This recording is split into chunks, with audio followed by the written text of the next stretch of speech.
This is BBC News. Just want to take you straight to Washington now, where the US Secretary of State Antony Blinken is speaking. He's joined by the Swedish Prime Minister Ulf Kristersson, who's there to actually ceremonially receive the ratification documents for Sweden's membership of NATO.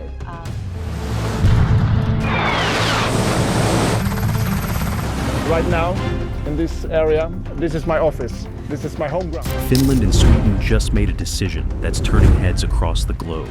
It's a move that's not just about politics, it's about power, security, and the shifting balance in one of the world's most strategic regions. Some say it strengthens alliances, while others see it as a direct challenge that could spark even greater tensions.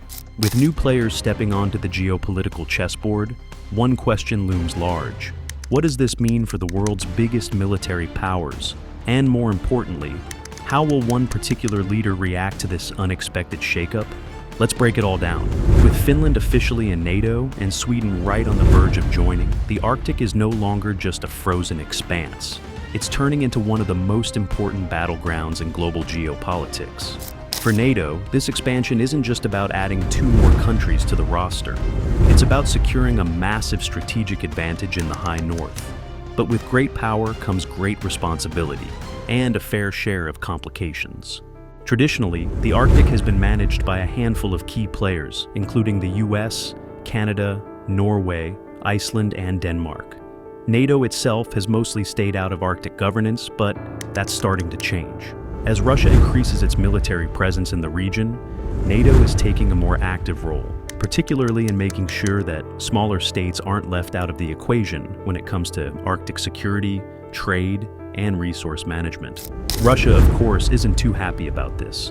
Over the past few years, Moscow has poured resources into modernizing its Arctic military infrastructure, ramping up patrols, and deploying advanced weapon systems. Even with much of its army tied up in Ukraine, Russia's Arctic naval and air forces have remained fully operational. Russian submarines are lurking beneath the icy waters of the North Atlantic. Military exercises are ramping up, and electronic warfare tactics like jamming NATO GPS signals are becoming more common.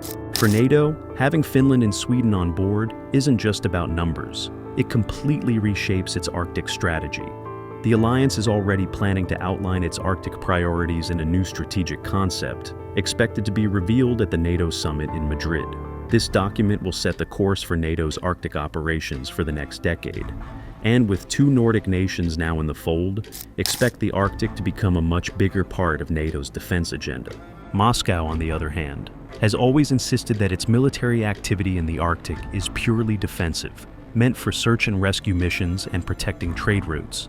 But with NATO now right at its doorstep, that narrative doesn't hold up as well. The Kremlin has made it clear that it sees NATO's Nordic expansion as a provocation and is ready to respond accordingly. The Arctic, once a region known for its cooperative governance, is now inching closer to becoming a flashpoint for conflict not seen since the Cold War. And let's not forget China. Beijing has been cozying up to Russia to gain better access to Arctic shipping routes, hoping to bypass US-controlled sea lines and expand its global trade reach. But with Finland and Sweden joining NATO, the United States gains even more control over these critical waterways. Washington is expected to step up its naval presence in the Arctic under the NATO umbrella, ensuring that China and Russia don't get too comfortable expanding their influence in the region. Perhaps the biggest takeaway from all this is that Finland and Sweden, after decades of neutrality, have officially picked a side. Their move strengthens NATO and puts more pressure on Russia and China. But it also raises the stakes in an already tense global standoff. The Arctic is no longer just about ice and polar bears. It's now a central piece of the geopolitical chessboard, and the game is far from over. Finland and Sweden joining NATO sets the stage for massive changes across the Arctic and Baltic regions. One of the biggest game changers is a bold infrastructure push. Finland has proposed the Kvarken Bridge, a 30-mile stretch of road linking Vasa, Finland, to Umeå, Sweden. With a hefty €2 billion price tag, this isn't just some fancy new highway. It's a strategic lifeline. If tensions with Russia flare up in the Baltic Sea, this bridge would provide a crucial alternative trade route, strengthening economic ties and regional security. But the benefits don't stop at roads and bridges. NATO membership has supercharged Finland and Sweden's economies, drawing in fresh investments, particularly in defense and technology. Military industries are booming, creating jobs and driving economic growth. Even Arctic trade routes are getting a boost. Now that the region is more secure, global shipping giants are looking at new ways to use these icy waters for faster transport between Europe, Asia, and North America. Security-wise, Finland and Sweden's NATO entry has reshaped the entire defense landscape in the region. The Arctic and Baltic are now covered by a nearly unbreakable shield, making it far riskier for any foreign power, especially Russia, to test the waters. NATO's Article 5 guarantees that an attack on one member is an attack on all, making the possibility of military conflict far less likely. And if threats do arise, the alliance is now in a stronger position to respond quickly and decisively. Military cooperation between NATO allies has also reached new levels. Finland and Sweden now have access to NATO's intelligence sharing network, giving them deeper insight into potential security threats. They're also stepping up their participation in joint military drills like Operation Nanook, training alongside Canada, the US, and the UK to enhance military readiness. But NATO isn't just focused on defense. It's also leading projects in the Arctic that promote sustainable development, while ensuring economic growth doesn't come at the cost of environmental damage. Geopolitically, this shift has changed the rules of the game. With 7 of the 8 Arctic Council nations now in NATO, Western democracies have gained overwhelming influence over Arctic policies, shutting down any hopes of authoritarian states trying to dominate the region. Russia, which once had an edge in the Arctic, now faces a more unified and prepared opposition, limiting its ability to act aggressively. Meanwhile, China's ambitions to control Arctic trade routes are being kept in check, ensuring that these vital waters remain open under international law. This power shift is also bringing relief to neighboring NATO countries. The Baltic states, Estonia, Latvia, and Lithuania, are now better protected, knowing that Finland and Sweden's addition strengthens NATO's collective defense. Norway and Denmark, already NATO members, benefit from even closer ties with their Nordic neighbors, leading to stronger regional cooperation. The entire European Arctic is now more stable than it has been in decades, creating a safer environment for businesses, local communities, and future investments. China has been making some bold steps in the high north, ramping up its presence under the guise of scientific research and economic development. But it's not just about studying melting ice caps or boosting trade. Beijing has also been quietly investing in dual-use technology, meaning equipment that can serve both civilian and military purposes. Satellites, sensors, and icebreakers may seem harmless enough, but in the right or wrong hands, they can be critical assets in military operations. And while China has conducted joint drills with Russia, they haven't reached an advanced military stage, at least not yet. Still, NATO is keeping a close eye on these developments, well aware that China isn't just here for the scenery. Despite the rising tensions, NATO hasn't jumped straight into military planning mode just yet. Instead, the alliance has set 2 clear priorities for the region. First, keeping Russian influence in check, and second, making sure the Arctic remains secure for its member states. NATO Secretary General Jens Stoltenberg summed up the stance pretty clearly. This isn't a place where the alliance is going to sit back and let anyone push it around. In other words, if Russia or China think they can flex their muscles in the Arctic without consequences, they might want to think again. Meanwhile, Canada recently made its own statement in the region by hosting Operation Nanook, a large-scale Arctic military exercise. Over 650 Canadian troops teamed up with forces from the US, UK, Belgium, Sweden, and Finland to showcase their military readiness and reinforce their grip on the Arctic. With Russia and China increasingly eyeing the region, the exercise sent a strong message. The Arctic isn't a free-for-all, and NATO and its allies aren't about to let it become one. Finland and Sweden's move to join NATO reshapes security dynamics across Europe. For NATO, it's a major win. For Russia, it's a strategic nightmare. And for the European Union, this move will have political and economic ripple effects for years to come. For Moscow, the expansion of NATO's reach is an undeniable challenge. With Finland now part of the alliance, NATO's border with Russia has stretched by an additional 1,340 kilometers.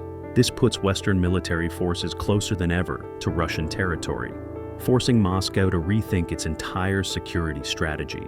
Unsurprisingly, Russian officials have called the expansion a direct threat, warning of potential countermeasures. These could include boosting military forces along the Finnish border, increasing cyber attacks, and ramping up disinformation campaigns. What was once a relatively stable frontier for Russia is now a militarized zone under NATO's watch. For the Baltic states, Estonia, Latvia, and Lithuania, this shift is a welcome relief. These nations, often viewed as vulnerable to Russian aggression, now have a stronger defensive buffer in the north. Finland and Sweden's membership makes it far more difficult for Russia to isolate the Baltics or use intimidation tactics. The Baltic Sea, once a more contested region, is now heavily dominated by NATO, limiting Russia's ability to maneuver its navy freely. With NATO forces stationed across the region, any potential military action from Moscow carries a much higher risk. Other Nordic countries, including Norway, Denmark, and Iceland, also stand to benefit. Norway, which has long played a key role in Arctic defense, now has stronger regional allies within NATO. The alliance's presence in the Arctic has grown significantly, reinforcing security in an area where Russia has been steadily increasing its military presence.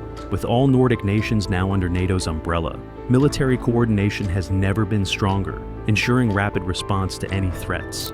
Perhaps the most striking change is NATO's newfound control over the Baltic Sea. With Sweden and Finland joining the alliance, NATO now dominates almost the entire coastline.